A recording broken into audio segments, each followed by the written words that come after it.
Yes, ready, start. I am happy to address you on the occasion of the inauguration of the first ever assembly meeting of the Global Environment Facility. It is indeed fitting that the first assembly meeting of this international cooperative venture should be held in the developing world and that too in India. The 20th century has witnessed major developments which have momentous impact not only on the lives of human beings but also on planet Earth. These include an unprecedented growth in population and in consumption, rapidly increasing urbanization, dramatic changes in the global economic system, and the revolution in communication technology.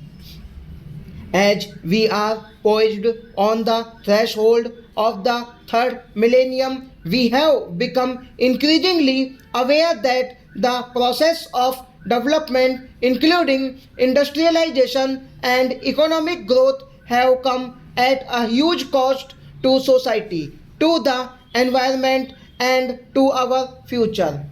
In some ways, it is ironical that some of the achievements of the 20th century themselves pose the challenges for the 21st century.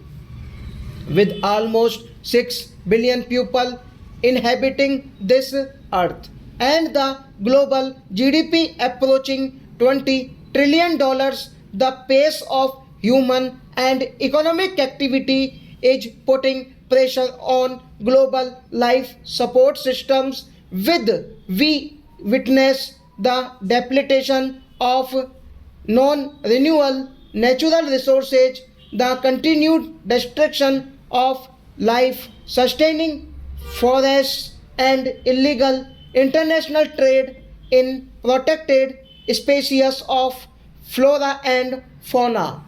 There is an ongoing depletion of our planet's biological treasures and the threat of an acceleration in global warming and in the greenhouse effect. In short, there is an rapid globalization of environmental destruction. The environmental impact of human activity is no longer restricted to man made national boundaries. The problems of environmental degradation call for more than scientific and technological solution. They require the re-establishment of environmental ethics and values practiced in traditional societies. With economic development based on these issues, India as one of the traditional societies has always believed in the integrity and sacredness of nature, with all pervading peace as the ultimate purpose of all existence and activity.